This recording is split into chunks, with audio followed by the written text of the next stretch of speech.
Zachariah. He was a nice person. He was a decent person. He was very smart. He was the only Christian in the whole of the school. And I hated him. And because I thought as a Muslim, I must be better than him. But he was better than I. We start to beat him every single day that we come to school. And we agreed on that night, we need to kill him. It was dark. It was cold. And we went ahead of him. And we were 5 of us. We climbed a tree and we waited there. And from far away, we saw that a torch coming.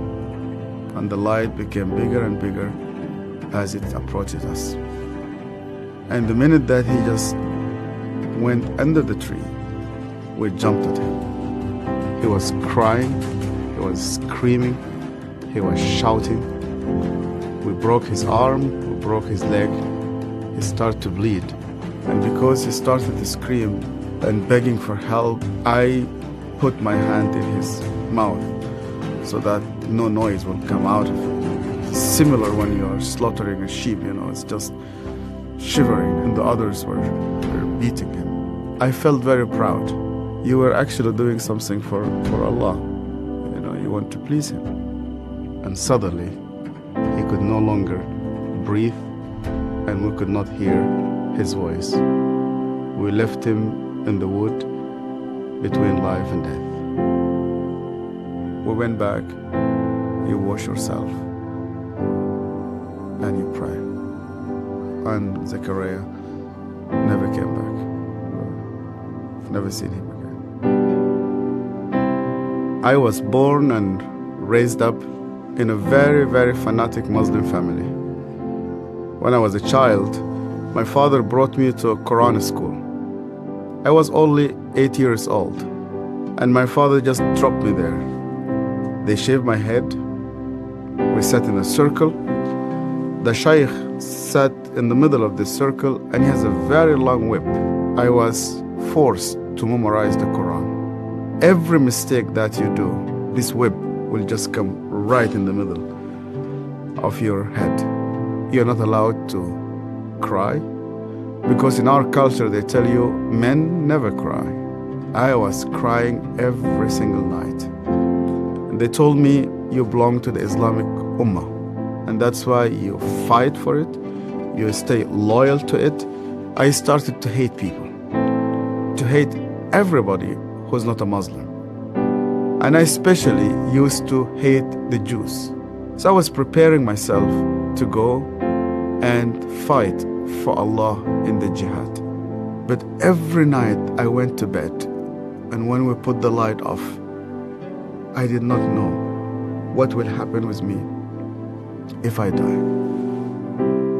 My cousin was severely sick, and the doctors, they said he's going to die. They gave him only a couple of days. And one day came 2 people. They were Coptic Christians. And one of them wanted to greet me. And then I saw he had a cross. And then I pulled my hand back. I said, well, I'm not going to touch a hand with a cross. And then he said to me, we hear that this child is sick. We would like to pray for him. And only out of politeness, I told them, okay. And they started to speak to God like a person that he speaks to his friend. They said, God, please heal this child. The minute that they said, Amen, this child opened his eyes for the first time in 4 weeks. He started to move his hands. He started to speak. He sat down in his bed and he started to walk. And one of those 2 persons who prayed sat down with me. And he said to me, you know what? The real miracle is that God wants to change your heart. Do you believe that Yeshua is alive? And I told him, yeah. Because according to the Islamic tradition, God took him to heaven and he's alive and he will come back one day. And he said to me, because he's alive, you can speak to him. That changed my entire life. And when I started to read the scripture, nobody needed to convince me to love the Jewish people. The only way for Muslims to start to love the Jews is when they meet Yeshua. I loved my family, I loved my father, I loved my mother, and I loved my community. And when I decided to follow Yeshua, my grandfather and my father said to me, "You are no longer one of us." They made a funeral. They invited friends and family. They brought a coffin to the cemetery, and they said, "Our son is dead." To be declared dead with no family. I said to God, "Where are you?" I heard this voice, and this voice told me, "You know that the grave where your name is written, you know that grave is empty. And guess what? My grave is also empty." I went to Egypt for the first time after many years, and I was in a pastoral conference. And one of the Sudanese pastors came to me. It's an elderly man, gray hair. He started to speak to me, and he asked me, "Where did you come from?" I told him my story. He started to cry. And then I asked him, "Why are you crying?" And he said to me, "Do you remember me?